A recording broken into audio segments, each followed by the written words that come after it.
भाई कौन? हाँ, ग्रीन लाइट है ना? हाँ हाँ, ग्रीन लाइट। ठीक है। तो आज हमारे साथ हैं शंकर सौरभ, पटना से हुए, है ना? From Patna, proper from Patna, हाँ, and currently living in Kolkata. due to my father is posted there only. हाँ, और अभी आप कहाँ पढ़ाई कर रहे हैं?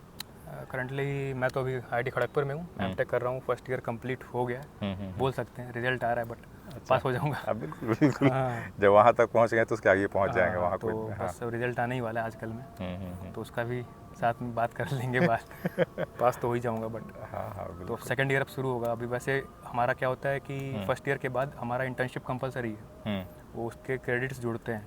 इंटर्नशिप के हाँ अदर देन प्रोजेक्ट? हाँ, अदर देन प्रोजेक्ट, इंटर्नशिप का भी क्रेडिट है, तो हमें करना कंपलसरी होता है। हाँ, तो उसके लिए मैं इंटर्नशिप ज्वाइन किया हूँ कोलकाता पोर्ट ट्रस्ट में, KOPT, ओके। जिसका नाम अब चेंज हो गया है, पंडित दीनदयाल उपाध्याय पोर्ट ट्रस्ट हो गया है। लास्ट ईयर शायद मोदी जी ने चेंज किया था, नेम चेंज हुआ है। बाकी मैनेजमेंट तो लगभग वही है। तो उसमें मेरे को मतलब काम मिला है, निश्चिंतपुर करके एक जगह है। निश्चिंतपुर? हाँ, बड़ा तो इंटरेस्टिंग नाम है। पे रिवर ट्रेनिंग वर्क्स जो होता है हमारा, जैसे रिवर बैंक इरोजन होता है, इसको कटाव बोलते हैं हिंदी में हम लोग। हाँ, कटाव जैसे अपने बिहार में कोसी में बहुत ज़्यादा बहुत प्रॉब्लम है, बहुत होता है। गांव के गांव बह जाते हैं। हाँ, तो उसको हम लोग को रोकना है कैसे भी करके, स्पॉर डाइक से, ग्रोइन से, सीट पाइल वॉल से, डिफरेंट रिवर ट्रेनिंग वर्क्स होते हैं। तो अभी क्या हो रहा है, हमारा स्पॉर डाइक का काम चल रहा है। स्पॉर डाइक बोले तो नदी के अंदर एक स्ट्रक्चर हम लोग बिल्ड करते हैं। उससे क्या होता है कि वाटर जो है डायरेक्टली बैंक पे स्ट्राइक नहीं करता है, वो स्ट्राइक करेगा ग्रोइंस पे। स्पॉर डाइक्स का दूसरा नाम ग्रोइंस भी है। तो वाटर तिरछा होकर ऐसे निकल जाता है, तो उससे क्या होता है, कटाव रुकता है। तो फिलहाल ये काम वो चल रहा है निश्चितपुर में साइट पे। तो वो मुझे जाके बेसिकली रिवर के फ्लो को रिस्ट्रिक्ट करने के लिए। हाँ, रेस्ट्रिक्ट करने के लिए। एक अट्रैक्टिंग होता है, डिफ्लेक्टिंग होता है, ये बहुत तरह के ग्रोइंस होते हैं। तो ये इस तरह का होता है ताकि कटाव ना हो, और रिवर का जो इरोजन है या फिर जो कटाव होता है वो बचा रहे, और फिर एक प्रॉपर चैनल बन जाए रिवर का, कि इसी ऐसे ही फ्लो करे, इधर उधर ना भागे रिवर, तो एक प्रॉपर वे में। तो वो काम चल रहा है, तो उस पर मेरे को जाके देखना है। और सब कुछ हमारे executive engineer Indrajit Kumar sir एक हैं, उनके साथ मेरे को उनको असिस्ट करना है, और साथ में देखना है क्या काम चल रहा है। तो बढ़िया, मतलब ये तो और मैं बोल सकता हूँ कि ड्यू टू IIT ये पॉसिबल हो पाया, क्योंकि वहाँ के जो हमारे HOD सर हैं, प्रोफेसर ध्रुवज्योति सेन, तो उनके रेफरेंस के थ्रू मैं KOPT में जा पाया, वहाँ जा पाया। हाँ, तो ये मैं बोल सकता हूँ फ़ायदा हुआ, एक एडवांटेज हुआ IIT का। हाँ, ये है कि IIT में पढ़ने ये अपॉर्चुनिटीज़ यूजुअली प्राइवेट कॉलेजेस वगैरह में नहीं मिल पाता है। अभी क्या होता है कि जितने भी प्रोजेक्ट्स चल रहे हैं उसके आसपास, तो उनके जो सुपरविज़न जो होता है उसका, उस प्रोजेक्ट का, तो सुपरविज़न हमारे प्रोफेसर लोग ही करते हैं। अच्छा। हाँ, तो हमारे प्रोफेसर लोग उसमें कर रहे हैं काम। और मतलब IIT में मतलब बस पढ़ाई नहीं होती है, मेन ये फ़ायदा है उस IIT में जाने का कि आपको बहुत ज़्यादा एक्सपोजर मिलता है बाहर की तरफ का। तो ओनली स्टडी तो मतलब नहीं, हमारे मतलब करियर के लिए इम्पोर्टेंट है पढ़ाई, बट ओवरऑल डेवलपमेंट के लिए हमको सब कुछ चाहिए होता है, बहुत कुछ चाहिए होता है। बहुत कुछ चाहिए होता है। तो IIT में हमको ये मिलता है, टीचर्स का बहुत ज़्यादा कनेक्शंस होता है बाहर की तरफ, ऑल ओवर वर्ल्ड बोल सकता हूँ। एलुमनाई नेटवर्क जो होता है बहुत स्ट्रांग होता है। हाँ, तो आप बहुत लोगों से कंसल्ट कर सकते हैं, बात कर सकते हैं, जो परेशानी आपको आ रही है उसके लिए आप किसी से भी पूछ सकते हैं, कनेक्ट हो सकते हैं। तो ये फ़ायदा है। तो उसके थ्रू मैं इंटर्नशिप कर रहा हूँ। अब फिर सेकेंड ईयर जो है हमारा वो जुलाई से शुरू होगा, जुलाई लास्ट वीक से। तो सेकेंड ईयर शुरू हो जाएगा। स्कूलिंग कहाँ से की? स्कूलिंग एक्चुअल में क्या था कि मैं स्टार्टिंग से बताऊँ? हाँ, कोई बात नहीं। हाँ, तो स्टार्टिंग सबसे पहले हम लोग छत्तीसगढ़ में थे, रायपुर। तो वहाँ पे शिशु निकेतन था, तो क्लास मतलब 1 से लेकर के 2-3 तक वहाँ, फिर वहाँ मैं केंद्रीय विद्यालय रायपुर में भी गया, तो वहाँ से ट्रांसफ़र लेके वहाँ करीब फिर 1 साल पढ़ा। फिर हमारा ट्रांसफ़र हो गया वेस्ट बंगाल में।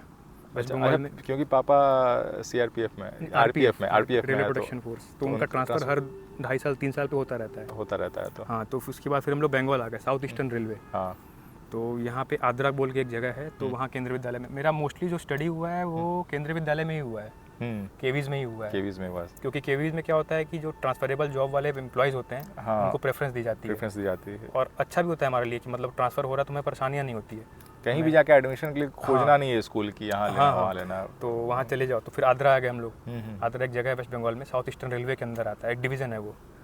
फिर वहाँ मैंने क्लास 5 तक पढ़ाई की। फिर 5-6 से लेकर के 9 तक एक चक्रधरपुर जगह है झारखंड में। हाँ, तो वहाँ गया मैं। फिर वहाँ आने के बाद फिर मैं ट्रांसफ़र हो गया अब जमशेदपुर झारखंड। अच्छा, हाँ, टाटा नगर। फिर वहाँ 2 साल 9th और 10th। फिर उसके बाद हम पटना आ गए। अच्छा, पटना में पढ़ाई की। एक यहाँ पे स्कूल है आदर्श विकास विद्यालय। 12th वहाँ से की? हाँ, उसके बाद फिर मैं कोटा गया था। अच्छा, तैयारी करने के लिए? हाँ, 1 साल। अरे कोटा फैक्ट्री सबको जाना दिखा है, रियलिटी है, बट बाय चांस मेरा मतलब तो थोड़ा सा उसको वैसा नहीं था। ड्रामेटाइज करना पड़ता है, तभी तो वेब सीरीज चलेगा। बिल्कुल आइडियल दिखा देंगे हम लोग भी बोर हो जाएंगे, कोई भी नहीं देख पाएंगे। वो तो फिर डॉक्यूमेंट्री बन जाएगा। हाँ, तो कैसा रहा कोटा में, मतलब कितने साल रहे? वही 1 साल। 1 साल कोटा में रहे। हाँ, तो वहाँ पे मतलब कोचिंग किया मैंने, तो एक्सपीरियंस तो सही रहा, अच्छा रहा। थोड़ा 1 साल के कोर्स में वो लोग फास्ट पढ़ाते हैं। ये सोच लेते हैं कि बच्चे 11th-12th करके आए तो बेसिक्स इनका क्लियर होगा। तो इसके बाद से वो शुरू करते हैं, वहीं से स्टार्ट करते हैं। कौन से कोचिंग को ज्वाइन किया था वहाँ पे? एलन। अच्छा, एलन ज्वाइन किया था। उसके बाद फिर क्या हुआ कि वही 1 साल हम लोग किए। उसके बाद फिर हमारे टाइम पे ये स्कीम था कि 40% will be of board and 60% will be of JEE Mains. तो उससे क्या हुआ कि मतलब एडमिशन तो मिला मेरे को, बट मेरे को अच्छे कॉलेज में एडमिशन नहीं मिल पाया। वो बोर्ड की वजह से थोड़ा सा वो बोर्ड की वजह से, हाँ। एक्चुअल में हुआ क्या कि मेरे से कम नंबर जो थे जेईई मेंस में दोस्तों के, उनको एनआईटीज वगैरह अच्छे मिल गए। हाँ, बट मेरा बोर्ड का मार्क्स थोड़ा कम था, कम बोले तो 87 अब तो शायद वैसा नहीं है। अब नहीं है, अब तो वो आई थिंक अनफेयर भी था, क्योंकि सारे बहुत बोर्ड, ज़्यादा। हाँ, सारे बोर्ड एक जैसा एग्जाम लेते नहीं थे। हाँ। वो बिहार बोर्ड का मेरा दोस्त था, उसके शायद 67 या कितने परसेंट थे, उसको एनआईटी सेकंड मिल गया। हाँ, बट एनआईटी मेरे को नहीं मिल पाया, बट नंबर ज़्यादा थे मेरे उससे। हाँ, ये प्रॉब्लम हो रही थी। तो लेकिन ठीक है, अब जो जैसा था वैसा। हाँ, तो मैं एडमिशन ले लिया, लेकिन एक मलाल जो था आईआईटी वगैरह का वो रह गया, आ नहीं पाए बीटेक में। हाँ, तो फिर सोचे कि चलो गेट देते हैं। गेट एक होता है, फिर उसके बहुत अपॉर्चुनिटीज़ खुलती हैं। आईआईटीज़ के अलावा उसमें पीएसयूज़ वगैरह भी बहुत सारे हैं, जैसे महारत्ना, मिनीरत्ना। हाँ, जो पीएसयूज़ है, पब्लिक सेक्टर अंडरटेकिंग जो भी है, जैसे गेल, भेल, ये सब महारत्ना में। हाँ, तो हमारे लिए अच्छा था। फिर एनएचएआई में भी जा सकते हैं उसके थ्रू।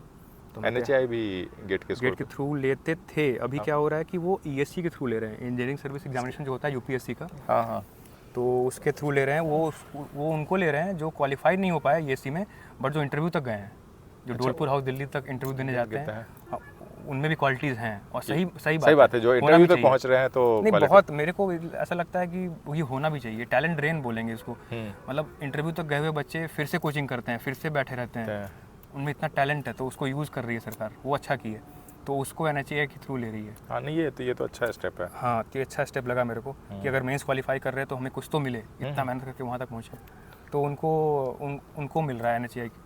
बाकी वही पीएसयू देखा, फिर आईआईटीज़ का आने का भी एक ड्रीम था मेरा, तो फिर हम लोग देना शुरू। ये जैसे कोटा में 1 साल रह के पढ़ाई की, तो कोटा जाने से पहले जैसे डिसाइड कब किया कि इंजीनियरिंग ही करना है? 12th में किया कि 10th में? 10th में ही कर लिया था कि इंजीनियरिंग करना। एक तो बोलेंगे फैमिली की तरफ से वो था कि इंजीनियर ही बनो, और ऐसा था। फिर माइंड वैसे अपने आप उधर ही टर्न कर गया। एक ये है, आई फील बिहार में ऐसा है भी, इन्वायरमेंट भी ऐसा है कि यूजुअली लोग 10th के बाद उधर जाते हैं, इंजीनियरिंग या तो मेडिकल, कुछ लोग। हाँ, ऐसा है यूजुअली 2 स्ट्रीम में। हाँ, वही जैसे कि और ऐसा हमारे तरफ ऐसा है कि अगर लड़की है तो प्रेफरेंस करेगी बायोलॉजी को या मेडिकल को, और लड़के हैं तो इंजीनियरिंग करके आईआईटी में जाएंगे। हाँ, मेरे दादाजी भी जो थे, तो वो एक ही बात ये कहते कहते उनकी डेथ भी हो गई। यही बोलते रहे कि जब इंजीनियर बन जाओ तो चिट्ठी भेज देना ऊपर। यही बोलते रह गए। अपनी लैंग्वेज में बोलते थे वो कि जब इंजीनियर बन जाइए तो हमारा चिट्ठी भेज दिया ऊपर, अपने लैंग्वेज में। मगही में हम लोग का लैंग्वेज मगही है बेसिकली। अच्छा, तो नहीं, ये है, हम देखें, ये बहुत एस्पिरेशन है बिहार में, इंजीनियरिंग को लेकर बहुत एस्पिरेशंस है। हाँ, तुम्हारे दादाजी के टाइम पे भी वो था ना कि इंजीनियर गांव में एक होते थे, इंजीनियर साहब का घर, मतलब इंजीनियर होना बहुत गर्व की बात होती थी। अभी भी हम लोग उसको टर्न कर सकते हैं, गर्व में ला सकते हैं, लेकिन बात यह है कि हम लोग क्वालिटी पे ध्यान नहीं दे रहे हैं ना, बस क्वांटिटी पे ध्यान दे रहे हैं, तो वही है प्रॉब्लम। बट स्टिल, मतलब ऐसे कहें तो इंडिया अभी भी इंजीनियर्स सबसे ज़्यादा प्रोड्यूस करती है पूरे वर्ल्ड में। हाँ, ये तो है। हाँ, प्रोड्यूस करती है। और इसमें क्वालिटी भी है, बहुत सारी क्वांटिटी में, कुछ लोग क्वालिटी भी हैं, ऐसी बात नहीं है। हाँ, अब जो लोग IITs में आ रहे हैं तो डेफिनेटली उनमें कुछ ना कुछ क्वालिटीज़ है। तो फिर वो डिसाइड कर लिया। तो फिर बीटेक में कैसा रहा, कॉलेज का कैसा एक्सपीरियंस रहा? हाँ, कॉलेज मैंने दिल्ली से इंद्रप्रस्थ से किया था बीटेक। हाँ, इंद्रप्रस्थ यूनिवर्सिटी या कॉलेज? कॉलेज। अच्छा, सेम कॉलेज है। हाँ हाँ। तो वही फिर हमने डिसाइड किया कि चलो 4 साल का बीटेक किया, ओवरऑल एक्सपीरियंस सही ही रहा। और फिर प्लेसमेंट का ऐसा था कि मैंने मन बना लिया था कि प्लेसमेंट में नहीं जाना है। हाँ।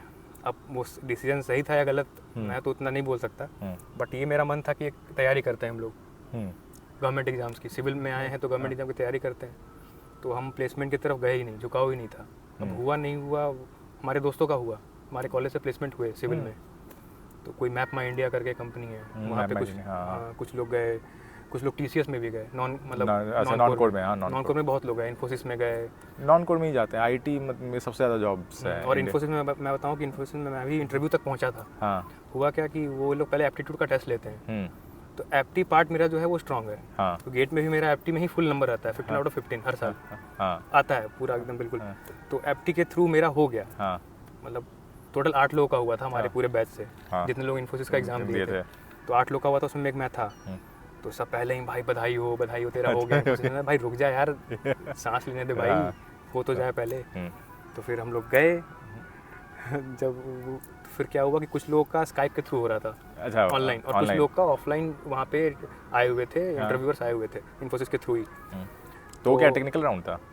टेक्निकल राउंड कम HR राउंड क्या था? जो नहीं, वो टेक्निकल राउंड था। वो टेक्निकल राउंड था। पहला एप्टीट्यूड बेस्ड और एप्टी और रीजनिंग का एग्जाम हो गया है। उसके बाद फिर वो जो क्लियर कर लिए उसको, उस स्टेप को, तो वो आगे राउंड में इंटरव्यू राउंड में गए। तो वो लोग ने बुलाया इंटरव्यू के लिए। तो 8 लोग हम लोग गए थे। तो 8 में से 7 लोग का ऑफलाइन इंटरव्यू हुआ, बस एक बंदा का ऑनलाइन हुआ, वो मैं था। तो स्काइप के थ्रू मैं गया, नर्वस था थोड़ा सा, पहली बार इंटरव्यू देने जा रहा हूँ किसी कंपनी का। तो बिल्कुल मतलब हेडफोन ला के बैठ गया मैं। वो सर आए, सर पूछते हैं कि वाई इन्फी, सबसे पहला सवाल था। और मेरा ये था कि मैं बस एक रात पहले मालूम पड़ा कि मेरा हो गया है। और मैं तैयारी से दिया भी नहीं था, ऐसे जाके दे दिया था, क्लियर हो गया। अब वो ऐसे पूछे, मैं सोचने लग गया, और मैं मेरे गलती से मेरे मुंह से निकल गया कि I want to do something for my country. अच्छा, ओके, ये बोल दिया मैं। तो बोलते हैं कि अरे तो कंट्री के लिए करना है, तो फिर हंसने लगे वो। हंसने लगे तो फिर मैं बोल क्या, मैं कुछ गलत बोल दिया क्या, ऐसे हंस रहे हैं? चलो ठीक है बोले। फिर उसके बाद अच्छा गया। फिर टेक्निकल राउंड आया उनका, टेक्निकल क्वेश्चंस मेरे से पूछे, तो उसका सबका आंसर मैंने दे दिया। मतलब पहले पूछे कि रटिंग फेल्यूर क्या होता है रोड्स में, फिर पूछे कि मतलब हाईवे से रिलेटेड ज़्यादा क्वेश्चन थे उनके, सेंट्रीफ्यूगल और ये सब, बैंकिंग रोड का ये सब क्वेश्चन किए मेरे से। तो सबका आंसर मैंने दे दिया। फिर ओवर हो गया इंटरव्यू, तो मैं फिर बाहर आ गया ओवर करके। तो फिर कुछ देर बाद लोग आते हैं, बोलते हैं कि तुमको फिर से बुलाया है वापस। अच्छा, सेकंड राउंड के लिए? नहीं, सेकंड राउंड नहीं, फिर से बुलाया है, कुछ छूट गया मतलब पूछना। तो उसमें भी दोस्त लोग, भाई फिर से बुलाया, जिसको फिर से बुलाते हैं उसका तो पक्का होता है। सैलरी पूछने के लिए बुला रहे हैं, कितने पैसे लोगे? तो फिर कितने लोग? तो फिर मैं गया तो पूछते हैं कि तुम ऐसे नॉर्थ इंडिया के हो, नॉर्थ इंडिया में तुम बेसिकली रहे हो पूरे, मतलब पहले से शुरुआत से, हम तुम्हें पोस्ट करेंगे साउथ में, बेंगलुरु वगैरह, हैदराबाद वगैरह, तो तुम रह पाओगे, तुम्हारे लिए है ना, मतलब ठीक है, कंफर्टेबल है? बोला कि हाँ सर, मैं ट्रांसफ़र होता है फादर का, तो मैं रह लेता हूँ हर जगह। तो बोले ठीक है, ओके, इतना बोल के उन्होंने भेज दिया वापस। फिर वही था, फिर कॉल नहीं आया? कॉल तो नहीं आया। तो फिर क्या कर सकते हैं, लेकिन ठीक ठाक ही गया था, इंटरव्यू अच्छा ही गया था। हाँ, तो फिर ये था मेरा बीटेक का एक्सपीरियंस। फिर वही 4 साल पूरे हुए। फिर मैंने और मेरे एक और दोस्त है मेरा, ऋषिकेश, ये भाई भी थे, तो लेकिन ज़्यादा वो मेरा रूममेट वगैरह था। तो उसके साथ ही मैं डिस्कस करता था कि चल भाई अब कोचिंग ज्वाइन करते हैं, पढ़ते हैं। तो हम लोगों ने सबने साथ में मिलकर कोचिंग ज्वाइन किया। अच्छा, वो मेडी जी गेट के लिए? New Delhi Saket centre. पहले इग्नू रोड था, फिर साकेत 1 सेंटर भी था। फिर वहाँ पे कोचिंग की हम लोग। फिर कोविड आया उसके बाद। हाँ, तो उसके बाद क्या हुआ कि थोड़ा सा प्रॉब्लम हो गया, थोड़ा सा हेल्थ इशू भी आ गया मेरे को, डेंगू हो गया मेरे को। अच्छा, तो कोचिंग को बीच में ही छोड़ना पड़ा मेरे को, शायद दिवाली से पहले। और इतना तगड़ा था कि मैं करीब 14 डेज 2 वीक एडमिट रहा हॉस्पिटल में। अच्छा, हॉस्पिटल में? बहुत ज़्यादा, मतलब बहुत ज़्यादा वीक हो गया था। तो वो साल मेरा पूरा ख़राब हो गया। प्लेटलेट्स मतलब बहुत नीचे चला गया था, मतलब लगता है 12,000 10,000 के अराउंड आ गया था। इतना नीचे चला गया था, बहुत ज़्यादा। सब घबरा गए थे और फिर वीकनेस बहुत ज़्यादा हो गया था। नहीं डेंगू तो तोड़ देता है बिल्कुल, पूरा तोड़ दिया। उसके बाद फिर मैं एडमिट रहा, फिर उसी बीच गेट भी आ गया, तो फिर दे पाया नहीं मैं। तो वो साल ऐसे चला गया। फिर कोविड आ गया, उस चक्कर में घर पे रह के पढ़ना था अगले साल के लिए। फिर उपाय तो था नहीं कुछ कि क्या करें। फिर तैयारी शुरू कर दिया मैं। तो फिर गेट दिया तो क्वालिफाई तो हो गया, but up to the mark जो बोलते हैं नंबर वो नहीं आ पाए। फिर से मैं दिया, फिर से दिया तो फिर दिल्ली आ गया मैं। घर पे पढ़ाई हो नहीं पा रही उतनी इफेक्टिव। कोविड में क्या हो रहा था कि मतलब हम लोग घर पे थे, माहौल ऐसा बन रहा था कि बिल्कुल अजीब सा, घर पे ही हैं बैठे हुए हैं। तो हमने सोचा कि जो ऑफलाइन पढ़ाई होती है वो बेस्ट होती है। जो आप क्लास में जाके पढ़ते हो वैसा इंटरेक्शन और वैसा पढ़ाई जो है वो घर पे नहीं, ऑनलाइन में मुश्किल नहीं हो पाता। ये तो है, तो मैं इन पर्सन जो पढ़ाई होती है वो इंटरेक्शन अलग होता है। वो सर ग्रुप स्टडी जो होती है ना वो ज़्यादा इफेक्टिव होती है। हाँ, वो ऑब्वियस सी बात है। वो ग्रुप स्टडी प्लस जो क्लास में पढ़ते हैं हम लोग, वो वहीं का वहीं हम लोग खत्म कर देते हैं। हाँ। सर पढ़ा रहे हैं, सर क्वेश्चन दिए, हम लोग वहीं पे किए। सब बच्चे लोग कर रहे हैं, हम लोग साथ में कर रहे हैं। सर ने पूछा कुछ डाउट है, आप पूछ लिए हाथ खड़ा करके, या खुद सॉल्व कर रहे हैं। रूम पे गए, उसको फिर सॉल्व कर लिए। इतनी इफेक्टिव शायद ऑनलाइन तो मेरे से तो नहीं हो पाया। उसके लिए आपको बिल्कुल अल्ट्रा डिसिप्लिन चाहिए, जो मेरे अंदर तो नहीं है। हाँ, यही सही पॉइंट है। अल्ट्रा लेवल डिसिप्लिन, आप बहुत डिसिप्लिन हो, बहुत ज़्यादा डिसिप्लिन हो तब कर लोगे। आप कर लोगे, हाँ, कोई दिक्कत नहीं है। नहीं तो यूट्यूब पे जाता हूँ, वो देखने जसपाल सर का वीडियो, पहुंच जाता हूँ बालू माफिया क्या कर रहे हैं, देखने लग गया। तो ये सब चालू हो जाता है। तो मेरे से तो नहीं हो पाया। तो मैं जल्दी से, मम्मी का भी इसमें समर्थन था मेरा। मम्मी का तो एक किसी ज्योतिष ने बोल दिया कि लड़का घर में रहेगा तो कुछ नहीं कर पाएगा। अच्छा, तो इनको बाहर भेजा जाएगा। नहीं, बहुत कुछ कर सकता है, लेकिन बाहर इसको मतलब बहुत पहले बोला था। मम्मी को उस टाइम याद आया, पहले से याद नहीं आ रहा था। तुम दिल्ली जाओ। तो मैं दिल्ली गया और फिर तैयारी किया। तो फिर हो गया, मतलब फिर वापस हाँ, उस बार अच्छा गया गेट। तो फिर उसके बाद IIT KGP में फिर एडमिशन मिला। तो खड़गपुर में है। तो ये खड़गपुर, लेकिन उसका भी बहुत लंबा मतलब संघर्ष रहा। पहले तो ऐसा लगा कि मुश्किल है, IIT मिलेगा नहीं मिलेगा। लेकिन काउंसलिंग में गया मैं, तो राउंड बाय राउंड, मतलब सबसे पहले मेरे को IIT पलक्कड़ मिला। अच्छा, वो जो केरला में है? केरला, उसमें मेरे को जियो टेक्निकल मिला था IIT पलक्कड़ में। तो फिर जियो टेक्निकल में मेरे को इंटरेस्ट तो था, बट बाकी जैसे कि बाकी फैकल्टीज़ से और बाकी जो काउंसलिंग कर रहे थे सर लोग, उनसे वो लोग ये बोले कि तुम वेट कर लो, और भी अच्छा अपग्रेड होकर तुमको IITs मिल सकती है। तो मैं फिर वेट किया। तो दूसरे राउंड में भी IIT पलक्कड़। मैं बोला यार मैं गलती कर दिया क्या। फिर बोले कि अब तुम पहले राउंड में छोड़ चुके हो तो इस राउंड में भी छोड़ो। तो मैं उसमें भी छोड़ दिया। तो फिर उसके बाद मेरे को एक स्पॉट राउंड भी होता है ना शायद? स्पॉट तो बाद में होता है। इस बार तो शायद स्पॉट 12th राउंड के बाद हुआ था। अच्छा, तो वहाँ तक जाने की नौबत नहीं आई, उससे पहले मिल गया। तो उसके बाद मेरे को IIT पटना मिला। उसके बाद IIT पटना मिला था? हाँ, सिविल इंजीनियरिंग जो भाई का है, सेम ब्रांच। तो उसके बाद IIT पटना मिला। लेकिन फिर वही होता है ना, रिटेन एंड वेट का ऑप्शन होता है काउंसलिंग में। 3 ऑप्शंस होते हैं जो मुझे याद आ रहा है। एक रिटेन एंड वेट होता है, एक रिजेक्ट होता है, और एक क्या होता है तीसरा, वो तो 2 साल हो गया, 1.5 साल हो गया, तो एग्जैक्टली याद नहीं आ रहा है। बट मैंने रिटेन एंड वेट किया। और रिटेन एंड वेट 2 राउंड तक कर सकते हैं आप। 2 राउंड तक कर सकते हैं। IIT पलक्कड़ मेरा अभी तक बचा हुआ था, मैं रिटेन एंड वेट किया हुआ था। लेकिन इस राउंड के बाद IIT पलक्कड़ हट जाएगा मेरा, क्योंकि 2 बार मैंने कर दिया है। लेकिन IIT पटना लाइन में आ जाएगा। तो IIT पटना को मैंने रिटेन एंड वेट कर दिया, फिर छोड़ दिया मैं। तो IIT पटना को रिटेन एंड वेट किया। फिर जब 4th राउंड हुआ तो उसमें मेरे को IIT तिरुपति मिला। हाँ। तो उसको भी मैं रिटेन एंड वेट किया। फिर 5th राउंड आया। फिर उसमें मेरे को तिरुपति, पटना, मोस्टली जितने भी हैं, ISM धनबाद, ये मिला। फिर उसको भी रिटर्न वेट किया। फिर 5th राउंड लास्ट हो गया। इसके बाद अगर छोड़िएगा आप, इसके बाद जो राउंड्स होते हैं वो ऐसे राउंड होते हैं इसमें रिटर्न वेट का ऑप्शन नहीं होता है। आप सेलेक्ट उसी में करो। अच्छा, उसी डिसीजन राउंड होते हैं वो। उसी टाइम डिसीजन लो, रिजेक्ट एंड वेट करो या एक्सेप्ट करो, फ्रीज करो। अच्छा, दोनों में से एक ही ऑप्शन। हाँ। अब शुरू हुआ मेरा रिस्क वाला राउंड कि अगर छोड़ रहा हूँ तो पूरा ही छूट जाएगा। तो उसके बाद फिर 6th राउंड में घुस गए हम लोग। 6th राउंड में जितने भी ऑप्शन जो रखे थे मैंने, वो सब चले गए। 5th राउंड के बाद ऑप्शन हट जाता है। तो 6th राउंड से शुरू हुआ। फिर मिलना मेरे को IIT मंडी मिला, तो उसको मैंने रिजेक्ट किया। फिर मेरे को IIT KGP मिला 7th राउंड में। KGP का मिला मेरे को अर्थ साइंसेस। अच्छा, अर्थ साइंसेस का सिविल का ही पार्ट है? सिविल का पार्ट है, इंटरडिसिप्लिनरी कोर्स है। It is an interdisciplinary course. इसमें बहुत लोग मैकेनिकल वाले भी ले सकते हैं, इलेक्ट्रिकल वाले भी ले सकते हैं। इंटरडिसिप्लिनरी है, तो डिफरेंट ब्रांचेस आके एडमिशन ले सकते हैं। तो फिर मतलब सर टीचर्स लोगों ने बोला तुमको सिविल में इंटरेस्ट है तो तुम एक काम करो कि उसको रिजेक्ट कर दो, क्योंकि इसमें ऐसा है कि बाकी सब लोग भी आ रहे हैं। वैसे कोर्स अच्छा है और साइंसेस का स्कोप भी आगे फ्यूचर में अच्छा है, बट तुम्हें अगर इंटरेस्ट है, मुझे इंटरेस्ट था सिविल में ही लेने का, तो मैंने कर दिया रिजेक्ट। अब रिजेक्ट कर दिया, मुझे को लगा कि अगले राउंड में IIT खड़गपुर मिलेगा, बट मिला मेरे को IIT मंडी। IIT मंडी का स्ट्रक्चरल इंजीनियरिंग मिल गया, बट फिर लगा कि स्ट्रक्चरल इंजीनियरिंग IIT मंडी का कैसा रहेगा, क्या रहेगा, तो उसको मैंने रिजेक्ट कर दिया। फिर फाइनली 9th राउंड में IIT खड़गपुर का सिविल का मेरे को hydraulics and water resource engineering मिल गया। अच्छा, फिर मैंने उसमें एडमिशन ले लिया। उसके बाद फिर फर्स्ट ईयर अभी कंप्लीट हो गया है, यहाँ पे हूँ। तो अच्छा, IIT जैसे बीटेक किया, और बीटेक भी इंजीनियरिंग कॉलेज से किया, 2 प्राइवेट, ये इंद्रप्रस्थ कॉलेज से और ये IIT, तो जैसे क्या क्या डिफरेंसेस फील होता है एक IIT में और एक ऐसा Tier 2 Tier 3 कॉलेज? हाँ, डिफरेंस तो मैंने ऐसे आपको स्टार्टिंग में बताया था एक्सपोजर का। जैसे वहाँ के जो फैकल्टीज़ हैं और लैब्स वगैरह हैं, वो बहुत मतलब कोऑपरेटिव बहुत ज़्यादा होते हैं। आप काम करना चाहो, वो ऐसा बोलते हैं कि काम करने वाले बंदे नहीं मिल रहे हैं आजकल। अच्छा, तो IITs में क्या है कि आप अगर काम करना चाहो तो आप बहुत आगे तक जा सकते हो। मतलब आपको सारी फैसिलिटीज़ दी जाती हैं, और आपको बहुत ज़्यादा सपोर्ट सिस्टम वहाँ बहुत ज़्यादा है। एलुमनाई नेटवर्क पूरे वर्ल्ड में है वहाँ का। आप बहुत लोगों से हेल्प ले सकते हो, और एक IIT का टैग तो है ही, ब्रांड नेम है ही। तो आप कहीं जाओगे तो आप बोलोगे मैं IIT से हूँ, तो पहला इंप्रेशन ये बनता है कि हाँ, बंदे में कुछ तो बात है, तभी तो IIT हाँ, तभी IIT से है, और कुछ तो करेगा तो अच्छा करेगा ये, तो इसको रखना वर्थ इट होगा हमारे लिए, तो वो आपको कंसिडर करते हैं, ऐसा है। और अगर बोलना तो नहीं चाहिए, बट प्राइवेट कॉलेज का लड़का जाता है तो वो कितना भी टैलेंटेड हो, हमसे भी ज़्यादा टैलेंटेड हो, लेकिन एक, और मैं गया, एक प्री कंसीव नोशन रहता है इंडिया में बेसिकली ऐसा है कि प्री कंसीव नोशन है कि IIT से है तो इसको मैं लेता हूँ, हाँ, ये बेटर होगा, ये बेटर होगा, तो वो उसको ले लेंगे। ये कड़वा सच है।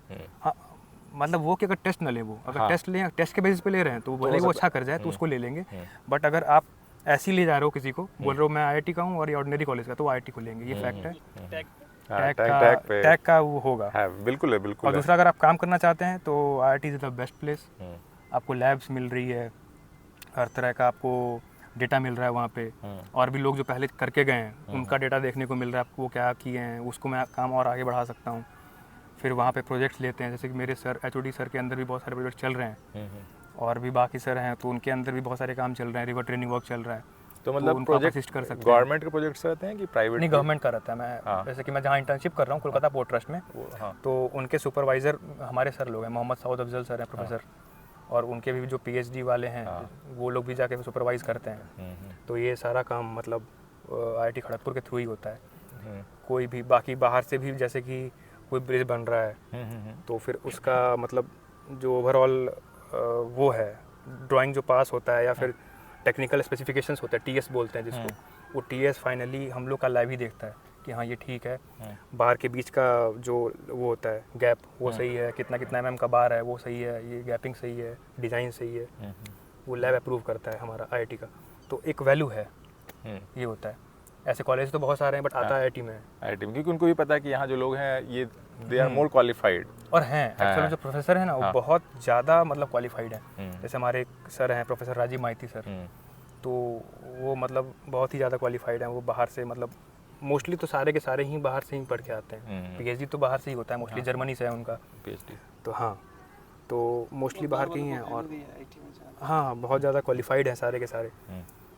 वो मतलब वो ऑलरेडी क्वालिफाइड है तो उनके बात पे भरोसा कर सकते हैं लोग। तो एक सेंस ऑफ सिक्योरिटी होता है जो भी बिल्कुल जो भी गवर्नमेंट होती है, जो कॉन्ट्रैक्टर्स होते हैं उनको, कि हाँ ये जो बोल रहे हैं सही बोल रहे होंगे। इनफैक्ट जो लोग पढ़ाने आते हैं उनमें कुछ पैशन होता है पढ़ाने का, हाँ, तभी वो आते हैं, क्योंकि वो उससे कहीं ज़्यादा की जॉब छोड़ के आते हैं। हाँ बाहर से। हाँ ऑब्वियसली बात है। हमारे सर जो हैं HOD sir professor Dugdhajyoti Sen sir, वो ऑलरेडी IAS थे, वो चीफ वाटर कमिश्नर थे। हाँ CWC इसको बोलते हैं, तो IAS थे, तो बट उन्होंने इसको प्रेफर दिया, मतलब पढ़ाने को, टीचिंग को, तो टीचिंग में आ गए वो।